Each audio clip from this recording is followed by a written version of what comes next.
Yo mga idol! Welcome back po sa ating channel dahil may bagong pag-uusapan na naman tayo. Mas lumakas na nga ba ang Minnesota Timberwolves dahil nakuha na nila si Rudy Gobert mula sa Utah Jazz? O mas lumakas ang Utah Jazz dahil sa nakuha nila sa Minnesota? Kikilalanin natin ang mga bagong salta sa Lakers mga idol dahil nakuha nila si Troy Brown Jr. At ang rumor sa pagkuha ng Lakers sa malaking mama na si Thomas Bryant. At sa huli, pag-uusapan natin ang apat naman lalaro sa Warriors na hindi nabigyan ng magandang kontrata kaya ang resulta, nagsialisa na lamang. At saka, saan kaya sila napunta? Sino ang ipinalit nila? Marami-rami yan, kaya tara na at pag-usapan agad natin yan pagkatapos lamang nito.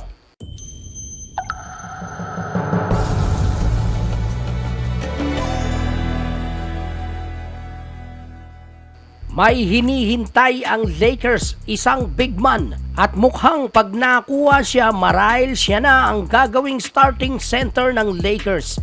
Siya si Thomas Bryant, 24 anyos at sa taas na 6'10", pangdiinan si Bryant sa ilalim, pangdepensa at kayang tumira sa 3-point area. Kaya pasok siya sa kriteria na hinahanap ng Lakers. Kaya lamang mga idol ayaw pang pumirma ni Bryant kahit pa siya ay free agent na dahil namimili pa pala siya sa Toronto Raptors at sa LA Lakers. Ayon sa report, isang veteran minimum deal lamang ang binibigay ng Lakers sa kanya. Kaya naman, nagdadalawang isip pa si Bryant na bumalik sa Lakers. Yes mga idol, naglaro na si Bryant dati sa Lakers way back 2017 at ngayon nga ay sinusubukan siyang pabalikin doon. At samantala sa ibang balita naman, nabaklas na ngayon ang lineup ng Utah Jazz. Wala na ang tandem ni Rudy Gobert at Donovan Mitchell. Sa tingin ng Utah Jazz, wala nang silbi si Rudy Gobert. Ang malaking mama na binigyan nila kamakailan lamang ng napakalaking kontrata. Dahil sa ngayon, nasa Minnesota Timberwolves na si Rudy Gobert. Yes mga idol, tiba-tiba ang Minnesota dahil ginapang nila si Rudy Gobert mula sa Utah Jazz para sa 5 player at multiple future draft picks. Naku po, pagkarami-rami. Samantala sa Utah Jazz naman mapupunta si Malik Beasley, Leandro Bolmaro, Jared Vanderbilt at ang maingay na si Patrick Beverley. Kasama na ang draft right sa 2022 first round draft pick na si Walker Kessler. So parang hindi rin nawala ng center ang Utah Jazz mga idol dahil may 7-footer pa rin sila nakapalit ni Gobert. Si Walker Kessler na nakuha sa NBA draft bilang 22nd overall.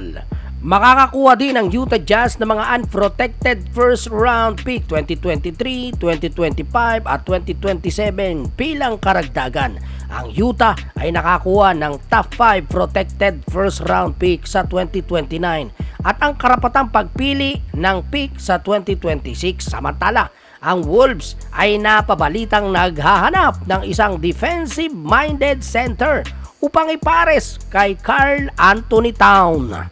Ayon sa mga inside report, ito nga mga idol makinig kayo mabuti para sa mga fans ng Utah Jazz.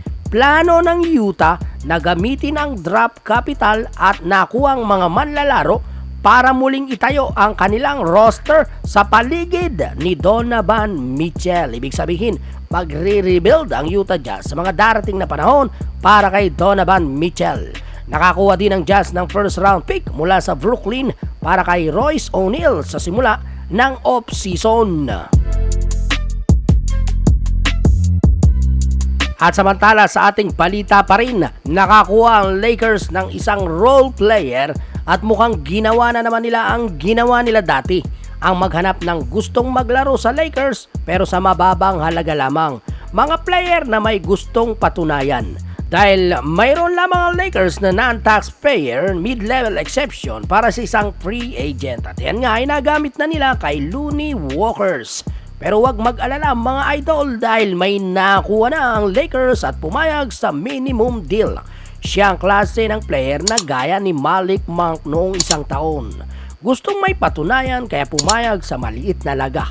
At yun nga ay nagwagi dahil may napatunayan si Malik Monk kaya nakakuha ngayon ng $19 million mula sa Sacramento Kings. Ganyan-ganyan ang inaanap ng Lakers, matiyaga at may gustong patunayan, uhaw sa playing time. At ngayon nga, nakita na nila si Troy Brown Jr., isang 6'6" shooting guard at may tira sa labas at higit sa lahat, maasahan sa depensa. Naglaro na si Troy Brown sa Wizards bago napunta sa Bulls at sa Lakers, inaasahan na magiging role player siya. At kailangan may patunayan dahil pagkatapos ng isang taon, free agent na naman si Troy Brown Jr. At samantala, punta naman tayo sa Golden State Warriors. Mga idol, masaklap ang sinapit ng Warriors. At ito malamang ay malaking panghihinayang ng Warriors sapagkat nag-aalisan na ang kanilang mga role player. Mga role player na malaki ang naiambag para makuha ang championship. Isa sa pinakawalan nila si Gary Payton II. Sa tingin nila walang pakinabang si Payton. Dahil kung may value siya sa Warriors, abay malamang na pinapirma siya ng malaking kontrata. Malamang na ibibigay nila ang sapat na halaga para kay Payton. Isang 3-year deal ang pinirmahan ni Payton sa Portland sa halagang $28 million. Tiyak na paldo-paldo ang bulsa ni Payton sa loob ng 3 taon mga idol. Isa pa, maaring sa Portland na siya mabibigyan ng playing time na ipinagkait ng Warriors sa kanya dahil naman malalim ang bench nila. Isang pagkakamali din ng Warriors nang pinakawalan nila ang role player na si Otto Porter Jr. papuntang Toronto Raptors. Ayon sa Inside Report, binabarat ng Warriors si Otto Porter Jr. sa halagang veteran minimum deal lamang 2.5 lamang yan mga idol. Initial offer ng Warriors para kay Porter. Kaya naman nabaling ang atensyon ni Porter sa 2 taong inilatag ng Toronto. Isa pa ayon sa report, nasa Toronto ang asawa ni Otto Porter Jr. Kaya naman hindi na siya nagdalawang isip at hindi na tinanggihan ang 2-year deal ng Raptors. Isa pang role player ang nasulot naman ng Lakers. Kilala na natin si Juan Toscano Anderson. Maglalaro na siya sa Lakers halagang minimum salary. Marahil, starting 5 ang pangako ng Lakers sa kanya o kaya mahaba-habang playing time. Kaya naman, napapayag si Toscano Anderson na maglaro sa Lakers at iwanan ang Warriors. Kaysa naman sa Warriors na nananakit lamang ang puwit at kamay niya dahil hindi niya napapatunayan ang kaya niyang gawin sa loob. Isang solid bench player si Toscano Anderson mula sa Warriors at sa lalim ng bench nila, bihira talaga siya mabigyan ng minuto. Ang 29 years old small forward na ito ay gagawing glue guy ng Lakers o 3-and-D guy. Sa madaling salita, starting forward itong si Anderson. May tira sa labas dahil 32% sa 3-point area. Mababa ang production niya sa GSW dahil 13 minutes lamang siya per game. At dahil sa pagpasok niya sa Lakers, unti-unti na nga nabubuo ang kanilang starting lineup doon. Ang panghuli ito malungkot mga idol, babalik na lamang sa bansa nila itong si Nemanja Bjelica at hindi na maglalaro para sa GSW. Malamang wala din siyang offer para sa Warriors. Magkagayon man, baka isang minimum deal lamang ang binibigay sa kanya kaya aalis na lamang siya sa NBA. Ayon sa Inside Report, maglalaro si Nemanja sa Fenerbahce Beko sa bansang Turkey at kinulayan niya ang papel sa halagang $4 million at tatagal ng 2 taon. Siya na pang-4 na role player ng Warriors na biglang nagsibatan dahil walang malaking kontrata na naibigay. Pero wag munang malungkot mga idol o mga taga-Warriors dahil nakakuha ng isang legit shooter ang Warriors dahil kahit papano ay may kapalit na si Gary Payton II, isang sharpshooter at nasa average lamang kung dumipensa. Ngunit ang 3-point shooting marahil ang isinalang-alang ng Warriors kaya siya pinapirma ng 2 taon. Siya si Donte DiVincenzo sa halagang $9.3 million.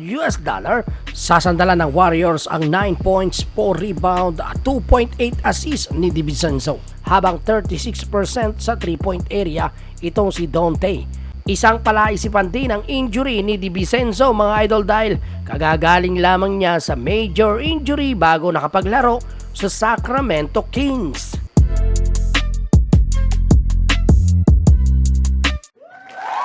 Yo mga idol!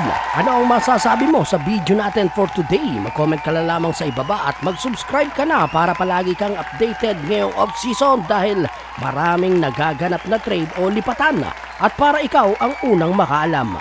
Pakipollow mo na rin ang ating Facebook page at i-like na rin ito. Ako po si Jan, ito po ang Basketball Talk. Salamat po!